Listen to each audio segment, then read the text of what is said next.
Hello friends, this is third part of lines and angles. In earlier part we had discussed linear pair of angles, vertically opposite angles, and some special kind of angles like acute angles and all. So do watch that part so that the application of that part you will understand in this section. Okay.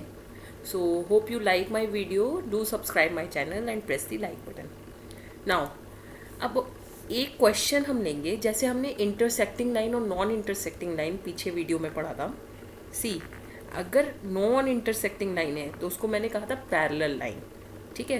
To parallel lines हैं और उसके बीच में एक line है, उसको हम जो दोनों को कट कर रही है उसको हम क्या कहते हैं? Transverse line. अच्छा, हम लाइन इसलिए कह रहे हैं क्योंकि इसका end point we hadn't defined. Understood? अब देखो ट्रांसवर्स लाइन है, ओके। मैं मार्क करती हूँ इसको 1 2 3 4 और अलग अलग केस पढ़ेंगे, ठीक है। 5 6 7 8, ओके। अब इसी केस में हम सारे एंगल्स पढ़ लेंगे। एडजेसेंट का एक और नाम हम कह सकते हैं नेबरहुड, ठीक है। जैसे हमारा पड़ोसी, तो उसको एडजेसेंट एंगल कहते हैं, समझ गए। अब ये एक लाइन है L1 से, ये L2 है, ठीक। 1 और 2 सारे adjacent angles we will write, all the adjacent angles in this figure. कौन कौन से होंगे? 1 2 एक पेयर, दूसरा पेयर 3 4, तीसरा होगा 1 4, सिमिलरली 2 3, ओके। ऐसे ही आप नीचे के लिए भी मार्क करना, चाहे वो 5 6 7 8 है, ओके। मीन्स इसको आप एक लाइन कंसिडर करो, ठीक है। उस पर ये एक आम जो इस पर इंटरसेक्ट कर रही है, मीट कर रही है दिस पॉइंट पे, ओके। से दिस पॉइंट भी M एंड दिस पॉइंट भी N, ओके। जैसे मैंने 1 2 3 4 के लिए लिखा, वैसे ही आप ट्राई करना 5 6 7 8 के लिए एडजेसेंट एंगल्स लिखना। नाउ हम टॉपिक पढ़ेंगे ऑल्टरनेट एंगल्स कौन से होते हैं। ऑल्टरनेट एंगल्स यहाँ पे अगर एक लाइन L1 है और दूसरी लाइन L2 है तो इनका ऑल्टरनेट एंगल, ये ट्रांसवर्स लाइन है से P, ठीक है। तो इसका ऑल्टरनेट एंगल क्या होगा? इसका 4 का होगा 6, 3 का होगा 5, 7 8 and 1 2 will not have any alternate angles, ठीक। ऑल्टरनेट एंगल की डेफिनेशन क्या है? ये आपस में इक्वल होते हैं। तो 4 का ऑल्टरनेट है 6 एंड 3 का ऑल्टरनेट है 5। So these are alternate angles in this figure. Now corresponding angles क्या होते हैं? इस फिगर में कोरिस्पॉन्डिंग एंगल्स होंगे 1 और 5, ठीक है। 2 and 6, understood. 3 and 7, 4 and 8 corresponding angles. Corresponding angles की भी डेफिनेशन क्या होती है? ये आपस में इक्वल होते हैं। मीन्स अगर हमें पता है वन एंगल क्या है तो हम इजीली कोरिस्पॉन्डिंग एंगल से 5 निकाल सकते हैं।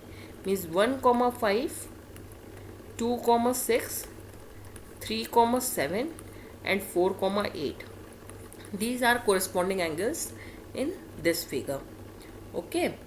Now third, so these are all angles. now एक क्वेश्चंस हम करते हैं, ठीक है, जिसमें हमें एक एंगल पता होगा और बाकी सारे एंगल्स मेरे को निकालना होगा। बस यही 3 एंगल्स जान के आप बाकी सारे एंगल्स निकाल सकते हैं। हाउ? We will see. ये L1 और L2 है, इसकी ट्रांसवर्स लाइन P है। For example this angle is 30 degree, so this is vertically opposite, तो ये भी 30 डिग्री होगा, ठीक है। ये एंगल क्या होगा? ये स्ट्रेट लाइन है L1, इस पर ये वाली आर्म है P, सो इनका सम क्या होना चाहिए? 180।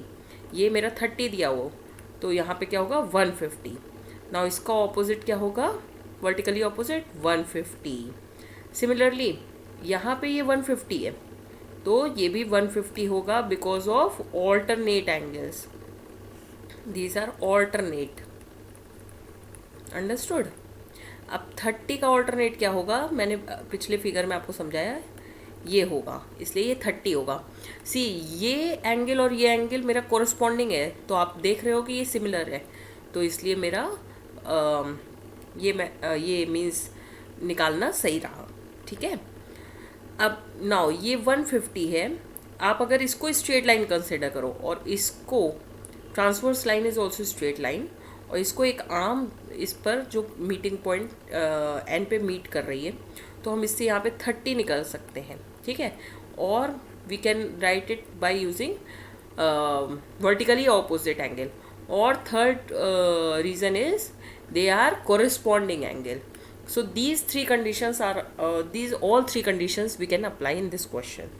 Now similarly this angle is also 150 because of vertically opposite or corresponding to this angle.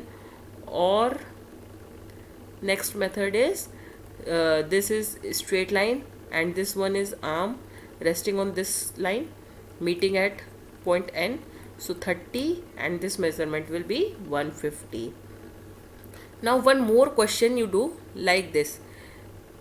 See, for example एक फिगर है जिसमें ये दिया हो, ठीक है, ये लाइन L1 है और ये लाइन L2 है, ये दोनों आपस में पैरेलल है। हमको एक पैरेलल लाइन हमेशा फाइंड करनी है जिससे हमको सोल्यूशन इजी हो जाए। ये हमारा 150 दिया हो, ठीक है, तो मुझे ये एंगल फाइंड करना है। हाउ वी विल फाइंड, सी, इस लाइन को हम एक्सटेंड कर सकते हैं क्योंकि ये लाइन है, that is why we can extend it. Okay, ये 150 है तो ये वाला एंगल क्या होगा, 30। ओके, सॉरी, ये वाला एंगल फॉर एग्जांपल हमें फाइंड करना है। ठीक है, यहाँ दिया हो 70। ये एंगल और ये एंगल का वेट, सी, ये 70 है, तो अगर हम स्ट्रेट लाइन ड्रॉ करेंगे तो ये 70, then this angle will be 110। Okay, so ये 110 हो गया। इसका ऑल्टरनेट एंगल क्या होगा, ये होगा, क्योंकि ये ट्रांसवर्स लाइन है इन दोनों पैरेलल लाइन पे, तो this angle will be 110। Now the vertically opposite angle will B this, so it will come out 110। Okay, now ये एक ट्राइंगल बन रहा है, मैं आपको अलग से ड्रॉ करके दिखाती हूँ। सी, एक ट्राइंगल है जिसमें ये एंगल 30 है, ये 110 है। अब हमें ये वाला एंगल फाइंड करना है। अगर हम ये वाला एंगल फाइंड कर लेंगे तो ये हो जाएगा मेरा, कैसे फाइंड करना है, ठीक है। अब सी, इसमें क्या क्या लगा है, मैंने लगाया, एक तो लीनियर पेयर ऑफ एंगल्स वाला फॉर्मूला लगाया, ठीक है, एक ऑल्टरनेट एंगल्स लगाया, now we will apply one theorem. Triangle में जितने ये 3 एंगल होते हैं उनका सम क्या होता है, 180। सो 30 ये दिया हुआ है, 110 ये दिया हुआ है, मीन्स 110 प्लस 30 विल बी 140। तीनों का सम 180 होना चाहिए, तो इसका एंगल मेजरमेंट क्या होगा, 40 डिग्री, तभी तो इसका सम क्या आएगा, 180। Understood.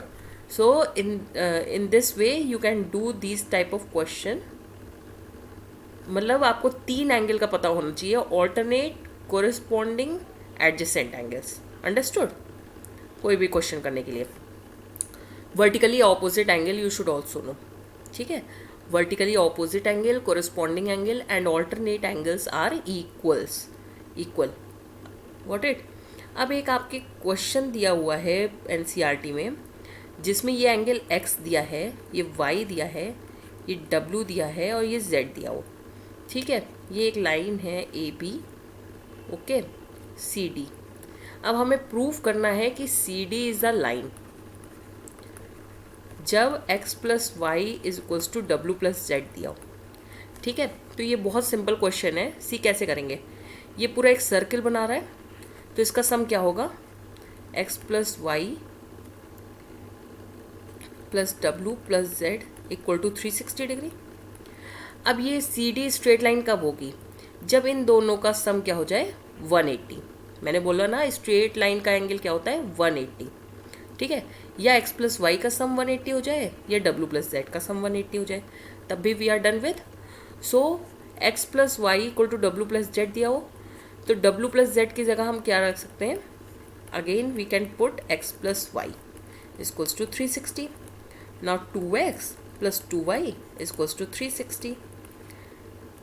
Taking common 2, we will get 2 into x plus y equal to 360. So x plus y is equals to 180. Means x plus y का sum क्या है, 180. This proves that CD is a straight line.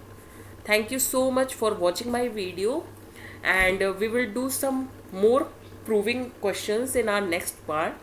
So do watch my video and subscribe my channel so that you can get notification at every upload. Thank you so much. Bye bye.